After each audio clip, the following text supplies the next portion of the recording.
Muy buenas tardes. Durante la clase de hoy vamos a explicar cómo es el comportamiento del precio de las opciones frente a los cambios en las diferentes variables que determinan o influyen en este precio. Para ello vamos a utilizar dos cuadrantes en los cuales vamos a reflejar el precio de las opciones call y el precio de las opciones put, llamando C a la prima de la opción call y P a la prima de la opción put, y lo vamos a relacionar con los diferentes elementos que conforman o que influyen en el precio de esta opción.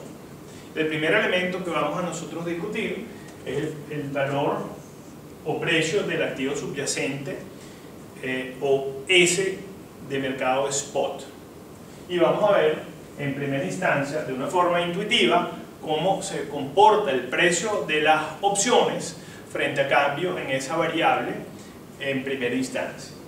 Por ejemplo, ¿qué debe ocurrir con el precio de una opción call en la medida que el activo subyacente se hace más caro? Ceteris paribus, es decir, suponiendo el resto de las variables constantes, como la opción call es la opción que nos da derecho a comprar un activo subyacente a un precio preestablecido, mientras más alto sea el valor del activo subyacente, más probabilidades tenemos que esa opción nos genere una ganancia o un beneficio. Por lo tanto, nosotros podemos afirmar que frente a mayores valores del activo subyacente, cada opción call sobre ese activo debe tender a subir su valor en la medida que el activo subyacente va subiendo. En segunda instancia, podríamos ver qué ocurre con una opción put, y con una opción put debería ocurrir exactamente lo contrario. ¿Por qué? Porque la opción put nos da el derecho a vender.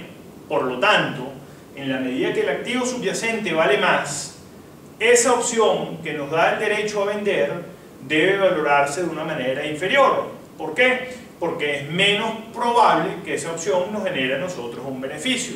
Así, por ejemplo, si yo tengo derecho a vender a un precio fijo, por decir algo, a 100, y el activo subyacente en ese momento vale 80, hay altas probabilidades que esa opción sea ejercida, porque yo voy a ejercer el derecho de vender a 100 cuando algo está por debajo de 100.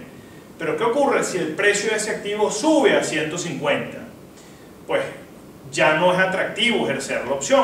Por lo tanto, yo voy a preferir no ejercer la opción, porque yo puedo vender el activo a un precio más alto que el precio al cual la opción me está dando derecho a vender. Por lo tanto, en la medida que el activo subyacente sube de valor, las opciones put que tienen un strike price preestablecido deben tener una tendencia a valer menos. ¿De acuerdo? Eso es lo que ocurre cuando comparamos los precios de las opciones call y puts con el precio del activo subyacente. Ahora bien, ¿qué otro elemento nosotros queremos analizar después de haber analizado el valor del activo subyacente? Analicemos qué ocurre si comparamos las primas de las opciones call y puts de acuerdo al strike price de las opciones que estamos analizando. Por supuesto, en este análisis ya no estamos comparando una misma opción, estamos comparando diferentes opciones de una misma familia que tienen el mismo vencimiento, el mismo activo subyacente, pero el derecho a comprar en el caso de los calls o el derecho a vender en el caso de los puts varía porque son distintos contratos los que estamos comparando. Pero el análisis es perfectamente válido y podemos decir cómo debe valer una opción sobre el mismo activo subyacente si el precio al cual tenemos derecho a adquirirlo es más alto. ¿Cómo debe valer esa opción en la medida que el strike price es más bajo? Bueno, nosotros podemos perfectamente afirmar que en la medida que tenemos el derecho a adquirir el bien a un strike price más alto, el valor de ese derecho, la prima de esa opción, debe ser más baja.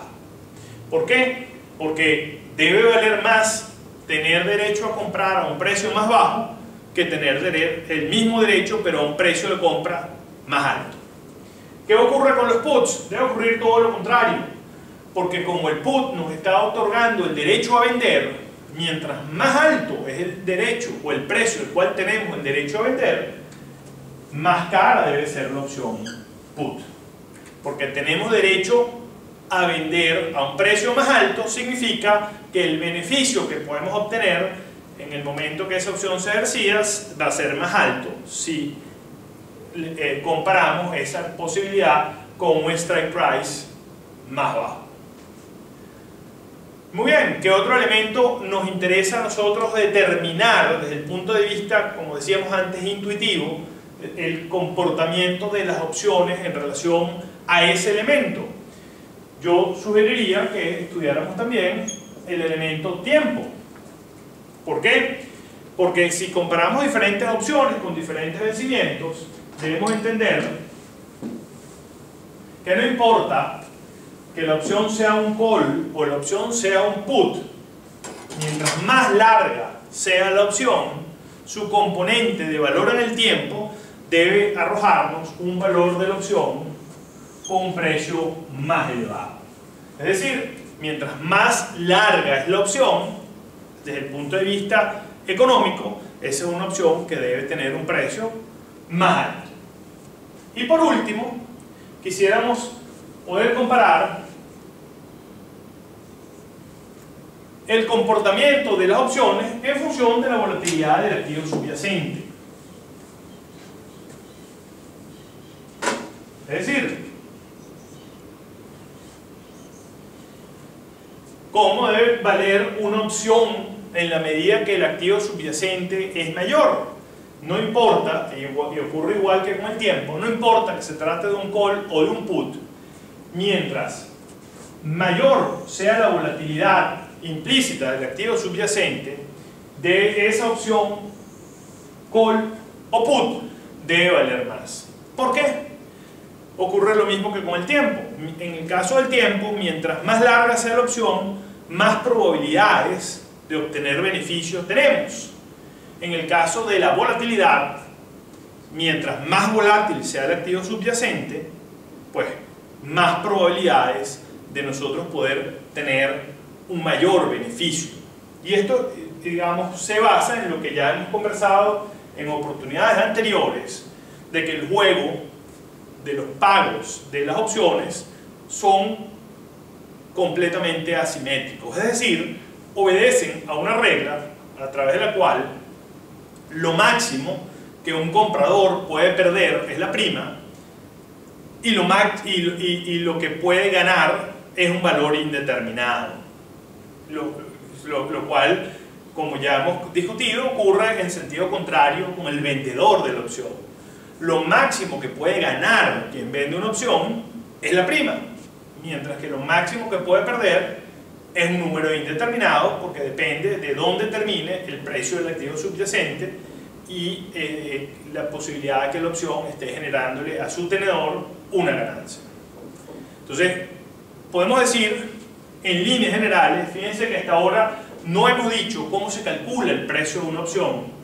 Lo que estamos yendo de lo general a lo particular. Lo que estamos diciendo en este caso es cómo debe comportarse el precio de una opción, entendiendo como precio de la opción la prima que nos otorga esa opción, la prima que tenemos que pagar en el caso de nosotros querer comprarla, o la prima que vamos a recibir en el caso de ser los vendedores.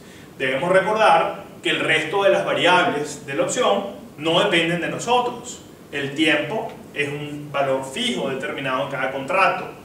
El activo subyacente, por supuesto, es conocido por nosotros, pero nosotros no podemos cambiar el precio al cual tenemos derecho a comprar o a vender, bien sea un call o sea un put.